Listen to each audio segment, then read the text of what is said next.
जब वो 6 साल के हुए, यहीं पैदा हुए, यही उनका घर है, मुझे बताया गया इसी घर में उनका जन्म हुआ। आप लोग कितने सौभाग्यशाली हैं कि आप यहाँ आते हैं। मैं तो पहली बार जीवन में आया हूँ।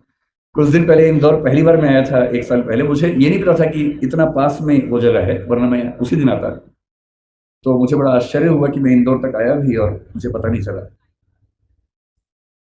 तो जब वो पैदा हुए इसी जगह है, क्योंकि उनका सौभाग्य था कि वो एक सूबेदार के बेटे थे, इसी सेना में काम करने वाले। मुझे आज पता लगा कि MHOW क्यों कहते हैं, मिलिट्री हेडक्वार्टर्स ऑफ वार उसका नाम था। मैं परेशान था कि महू की स्पेलिंग MAHU क्यों नहीं है, MHOW क्यों है। तो आज पता लगा नहीं, वो एक एक्रोनिम है, उसकी फुल फॉर्म एक है। वो जिस समाज में थे, उस समाज के बच्चे स्कूल में नहीं पढ़ते थे, उनको पढ़ने की अनुमति नहीं थी। पर क्योंकि वो सूबेदार के बेटे थे, और सूबेदार एक कमीशन पद होता है सेना में, बड़ा पद होता है, तो इतना हो गया कि उनको स्कूल जाने का मौका मिल गया। पर उनकी माँ को, आदरणीय भीमाबाई जी को अच्छे से पता था कि जब बच्चा स्कूल जाएगा तो इसके साथ बहुत बुरा बर्ताव होगा, जिसको आपकी भाषा में बुलिंग कहते हैं, आजकल के बच्चों की भाषा में बुलिंग कहते हैं, उसका खतरा था। और माताओं को, पिताओं को बहुत चिंता होती है कि हमारे बच्चे के साथ स्कूल में ज्यादती ना हो, बदतमीजी ना हो। कल को आप भी पेरेंट्स बनेंगे, आप भी इस दर्द से गुजरेंगे। ऐसे कई बच्चे होते हैं, कोई फिजिकली उतना ठीक नहीं है, कोई मेंटली उतना ठीक नहीं है। जब वो स्कूल जाते हैं बच्चे, एक तो पहले वो पीड़ित है, उसके बाद स्कूल के बाकी बच्चे उनका मजाक बनाते हैं, चिढ़ाते हैं। पेरेंट्स को इतना दर्द होता है इस बात से, लेकिन क्या करें। तो उनकी माता जी ने, भीमाबाई जी ने कहा कि देख बेटा, स्कूल जा रहा है, पहले ही समझा रही हूँ, बहुत बुरे अनुभव होंगे। लड़ना मत, झगड़ना मत, विद्रोह करके छोड़ मत देना, क्योंकि पढ़ाई करोगे वो अकेला रास्ता है कि कुछ बड़ा कर पाओगे जीवन में, वरना कोई दूसरा रास्ता नहीं है। इस बात को उस छोटे से बच्चे ने मन में बिठा लिया। वो स्कूल गया। उस स्कूल में पहली बार कोई ऐसा बच्चा आया था जो समाज के अछूत कहे जाने वाले समुदाय का हिस्सा था। जो बाकी बच्चे थे बुरे नहीं थे, पर वो भी अपने अपने घर से सीख रहे थे, अपने समाज से सीख रहे थे। उनको ये पता था कि ऐसे बच्चों के साथ नहीं बैठना है, दूर रहना है।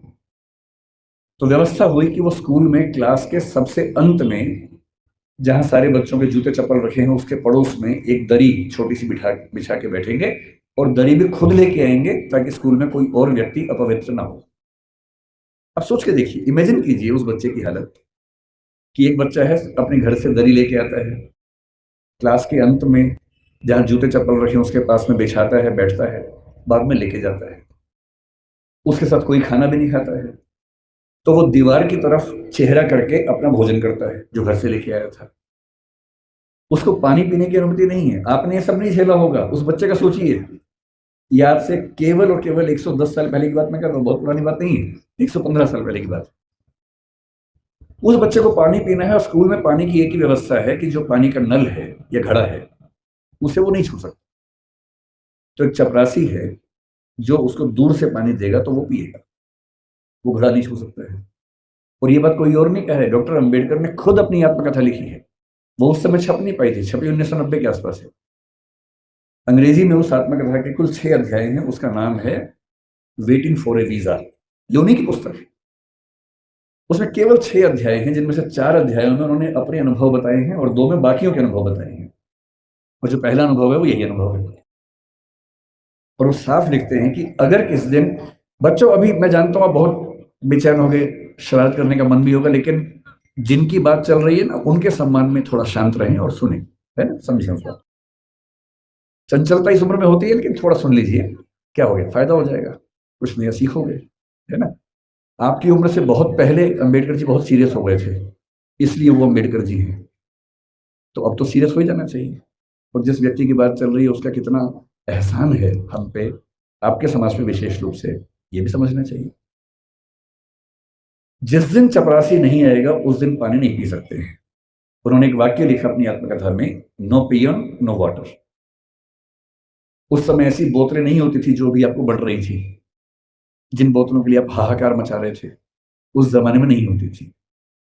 उस जमाने में पियर नहीं आता था तो पानी नहीं मिलता था। उनके नंबर बहुत अच्छे है क्लास में, व्यवस्था थी कि जिसके नंबर जितने अच्छे होंगे वो उतना आगे बैठेगा, पर उनको ये ऑप्शन नहीं था कि वो आगे बैठ सके, उन्हें पीछे बैठना था। ये सब झेलते झेलते वो पढ़े। जब 10वीं क्लास में आए तो एक अध्यापक उनके थे, कृष्णा जी अर्जुन सेलुस्कर नाम था उनका। उन्होंने उस बच्चे को, भीमराव को, एक छोटी सी पुस्तक भेंट की जो बुद्ध की जीवनी थी और कहा कि इसको पढ़ो। अम्बेडकर कहते हैं कि उस पुस्तक को और मैं अपने अध्यापक केलुस्कर जी को जिंदगी भर नहीं भूल पाया। वही केलुस्कर जी बाद में उनको बड़ौदा के महाराज सियाजी राव गायकवाड़ से मिलवाने ले गए, वजीफा दिलवाया, फिर वजीफा बढ़ा और जब वो एल्फिंस्टन कॉलेज के विद्यार्थी हुए तो उनको कोलंबिया विश्वविद्यालय जाने के लिए स्कॉलरशिप मिली, वहीं से मिली, बड़ौदा से मिली। 4 साल कोलंबिया में रहे और इतनी मेहनत करते थे, कोलंबिया विश्वविद्यालय से एमए और पीएचडी करने के साथ साथ लंदन स्कूल ऑफ इकोनॉमिक्स से भी एमए और पीएचडी कर डाली। और उन्होंने कहा कि मैं भी बाकी विद्यार्थियों की तरह कुछ घंटे पढ़ के बाकी मौज मस्ती कर सकता था, पर मैंने रोज 21 घंटे पढ़ना चुना